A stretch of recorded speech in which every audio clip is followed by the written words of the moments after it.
U.S. President Joe Biden is about to enter an election year as the incumbent, and this is how voters view his response to the war on Gaza. A New York Times and Siena College poll reveals 57% of voters disapprove of Biden's handling of the war, while 33% approve.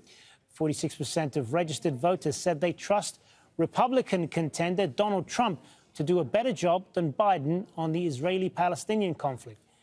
44% of voters said Israel should stop its military campaign to protect civilians, even if not all captives are released.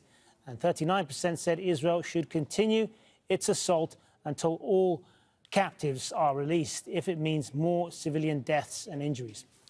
Our White House correspondent Kimberly Halkett joins us live now. So, Kimberly, not a good set of numbers for the president with less than a year now to the election.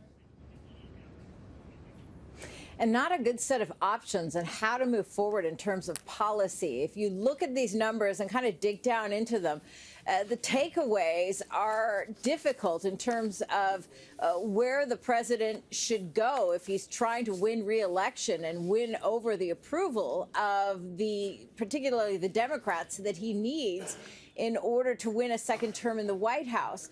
Because what we've got here is a bit of a fracture when it comes to Democratic voters, particularly when it comes to the young voters who seem overwhelmingly displeased with the way the president is handling his policy when it comes to support of Israel and its war on Gaza. They're calling for a ceasefire largely, and we've seen this and some reaction to this in terms of the language that the president has been using in recent weeks, asking the Israelis to be more surgical in their military campaign. But at the same time, what he's trying to balance is the fact that many older Democrats within the party are very happy with how things are going and would like this conflict to continue. And so this balancing act that the president is juggling is a challenge for him. And then we also see that within these numbers that things have become very partisan. It's always been the case that for the most part, Republicans have been very much behind support of Israel, and those numbers have only become more entrenched.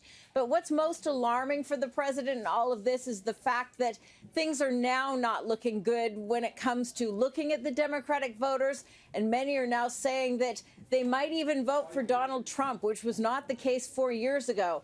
On top of that, you also have the economic issue and the fact that the president's not polling well there either. In fact, his numbers have gone down by 2 percentage points, now to just 37%. So when you look at this as a whole, for a president who's got less than a year until voting day, it's certainly not a good recipe for re-election. All right, Kimberly Halkett, live for us there in Washington for the moment. Thanks very much.